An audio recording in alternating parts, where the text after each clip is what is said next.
She is a professional man-hater in every sense of the word. Everyone gives like F-boy energy in this one to me. It feels like trashy reality TV. I actually sobbed on my way to work. A bi-love triangle. It's so good. You have your matcha? Okay, good. It's time to talk July reads. Hi, it's been a minute. I've had a pretty decent reading month. I read 9 books this month. I'll briefly go into what each one was about, how I read them, and if I'd recommend them. And all of these are going to be non-spoiler. Quite a few of these are actually arcs or upcoming releases, so could be helpful for your September TBR. First one's Daggermouth. This one's kind of a cheat because it's a reread and I already knew I was obsessed with it. I was lucky enough to get an advanced copy of the audiobook for this, and oh my god, if you're planning to do a reread before Python, I highly recommend listening to it. The voice actors absolutely killed it. I have a new female actor crush. 10 out of 10. So good.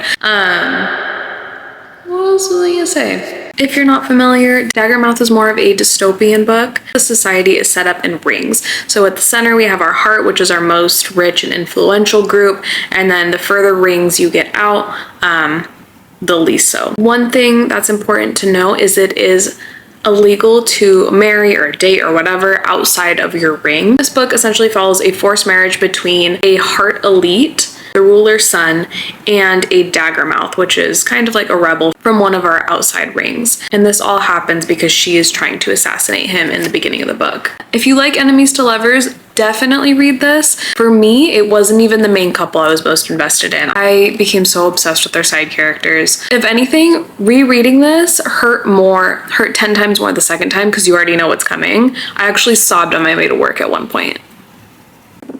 It's so good. I loved it. Anyways, 10 out of 10. Next up, I read an arc of She Haunts Me Still. This one is more of a paranormal horror romance situation. It's set in the 90s at a college. We follow our FMC who is cursed. All of the women in her family have died by ripping out their own heart, essentially. And they also happen to see the ghost of the same woman. Our FMC, her mother did pass away that way, and once she gets to college, she starts seeing this ghost again. I can't really talk too much about it without spoiling it, but just to give you some of like the elements or tropes, this is a star-crossed love. She's also a theater major, and they're acting out Romeo and Juliet throughout this book, so I really like that parallel. It is a bi-love triangle. And alongside that, we get to watch our FMC kind of with the struggle of coming out to herself, which I think was handled really well. We have vampires, curses, cults, all of the spooky things. This was such a good time. My only downside and my only regret about this was not getting to read it in the fall. So I would definitely say consider adding this one to your fall TBR. Okay, next up was Florescentia. If you watched my last vlog, you already kind of got bits and pieces of this. I read the ebook arc of this. We follow this inventor who has learned how to harvest luck from the stars. Very early on in the book, not a spoiler, we learn that she kind of runs out of luck and her husband passes away in a tragic accident. So throughout this book, we are following her on her journey of grieving. However, we also discover that while summoning this luck, she's also brought down a god, entity, creature. I don't really know how to describe him. I'll just show him right here, from the stars, who has become infatuated with her, and he does take on the face of her husband's dead body. Very interesting. This one's really dark, has some dark themes, really heavy on the grieving, but I just think it was such an interesting concept, and the relationship between her and this monster was so unique. The plot twist at the end was absolutely insane. Definitely keep an eye out on this one when it comes out, but check your trigger warnings. Stay safe. After that, I jumped back into Zodiac Academy. This was book 3, The Reckoning. Honestly, I ended up mostly listening to this one on audiobook. This one, the whole series, I'm going to be completely transparent, I'm kind of meh on. It feels like trashy reality TV. So you know, that being said, it makes a great like palette. These make great like palette cleanser books for me. They're really fun to just listen to, especially the graphic audio, and let it happen. You can never truly predict the type of drama that's gonna unfold in these. To me, they're just really silly, but it was an entertaining read. I can't really give the premise about this because it's the third book, but in general, the Zodiac Academy is about a set of human twins that, surprise, they're not human, they're actually part fae, and they are brought into like this fae world to go to Zodiac Academy. They learn they're actually lost princesses, and they have to kind of learn about themselves, their heritage, and fight to get their spot on the throne, or in their case, they really just kind of want their inheritance so they don't have to be poor anymore. Yeah, it's fine. Read it if you want. Next up, I listened to Until the Heart Stops. Mixed feelings on this. Honestly, it started out really strong for me. It follows our FMC who runs a blood bank. Oh my god, I forgot the name again. She runs a house of people who vampires can come and pay to drink their blood, basically. And she starts getting like these love letters from an anonymous person with all these extravagant gifts, and it's very romantic in the beginning of her trying to figure out who this like mysterious person is writing her letters. Okay, here's the thing. Is this one bad? No. But I am more of a slow burn romance type of girl. I really like the idea of like the letters and her slowly trying to figure out who this person is. And I think that mystery was revealed a little too soon for my liking, and things just kind of took off from there, if you catch my drift, and I kind of checked out. I got bored of this one pretty quick. But if those things don't bother you, if you like a vampire romance, I would say try it. This one is, I believe, an interconnected standalone, so you could listen to this one and stop, but I'm almost positive that there are more in the series that follow other couples in this universe, so maybe give it a shot. It was okay. After that, I picked up book 2 in Crescent City, House of Sky and Breath. I did really enjoy book 1. This one, don't hate me, it's kind of more of a maybe to me. I'm learning this year I'm not a huge fan of urban fantasy. And for context, I don't even really like reading contemporary romance. Like, it really just takes me out of it to hear about them like texting and on social media and whatever else, I don't know, clubbing. It's not my jam. I'm a big Throne of Glass fan. I enjoy ACOTAR. I feel like the romance in those, don't hate me, don't hate me. I feel like the romance in those is a little bit stronger. I don't know, maybe it's the modern language. It's just everyone gives like F-boy energy in this one to me. Still gonna continue and read book 3, but it's not my favorite from this universe. And honestly, I'm not gonna give a synopsis because this one's so popular. Next, I needed a little palette cleanser, so I listened to the audiobook of Unbound by Ali Hazelwood. This is the second in an interconnected standalone audiobook novella series.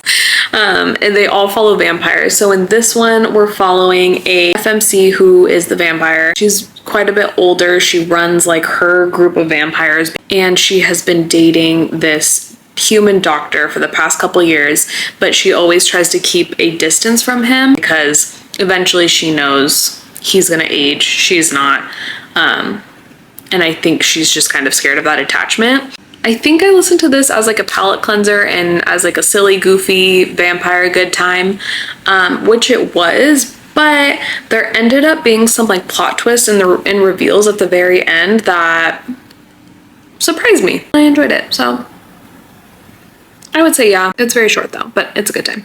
Next up, Hellbound. This one's so fun. Okay. Obviously, I read the physical copy of this. In this world, there is a type of sword bonding, metal bonding, something bonding. There's a type of magic. People who are born with the trait can wield magic into swords. They can make hellbound swords, soulbound swords, and a bunch of different types I'm not going to get into. But that type of magic is also illegal. Ksenia, our FMC, and her sister both have this ability. And in the very beginning of the book, her sister is captured by the king and the prince and taken away. Ksenia finds out, tries to stop it, and she is taken out. But she's offered a deal with a god to be reincarnated if she's able to take revenge and get revenge on the king. So she accepts. What she does not realize, catch, is she is also overcome with bloodlust. So the longer she goes without taking someone out, the crazier she goes. So if it's been a while before assassinating someone, she starts to hallucinate, she starts to see things. She even sees her sister at a couple points who she's trying to track down in the castle. I love an unreliable narrator. I had so much fun with those. She's also trying to get closer to the king. To do so, she joins trials to become the king's servant, which is basically kind of like becoming his assassin. And she works alongside the prince that she hates so much while she's doing that. This was so good. This is very much pitched to people who like Throne of Glass but wish Selena had stayed an assassin. 100% can see that here. But the magic's really unique. The dynamic between her and the prince is a little bit different but fun. Our FMC is not the hero by any means, but I think that makes the characters a little bit more complex. So they were really, really fun to read.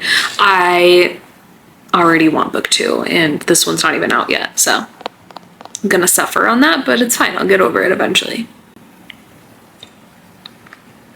And last but not least, I read the E arc of the Cannibal, which is the last book in the Poisoner series.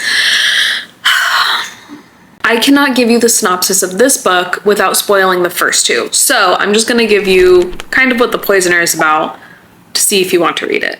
So in the Poisoner, we follow our poisoner, Alina. She is a human who, for her job, creates poisons to take out toxic men. Love that for us. She is a professional man-hater in every sense of the word. However, she catches the eye of a vampire, Silas, in this book, who becomes a little bit obsessed with her and starts stalking her.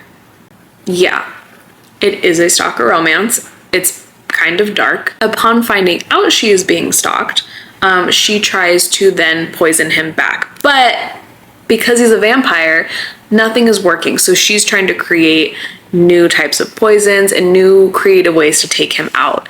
I think this is very dark. Obviously, it's dealing with death, it's dealing with stalking, it's dealing with poisoning people. So the themes are really dark, but the banter is unmatched. I actually giggled so hard while reading this book. It is a true enemies to lovers. It is so good. I was terrified to finish The Cannibal because I didn't want it to end. I kept taking breaks. It took me a month to actually finish it because I was very sad about it. There is another huge plot twist at the end, again in true IV Ophelia fashion, our queen, that took me out. I had to stop and stare at the wall and just process for a little bit. It was so good. It was the perfect ending to the series. I'm already super excited to reread this and go back and kind of like dissect the first 2 books, knowing what we know now. This one is a definite yes for me. Obviously, check your trigger warnings. I always read this series, but I've heard amazing things about the audiobooks as well. So consider it. So yeah. That's everything I read this month. I hope you guys found a new potential favorite. Let me know if you read any of these. Most of all, let me know your favorites from this month and if there's anything I should add to my TBR for August. Thanks for hanging out.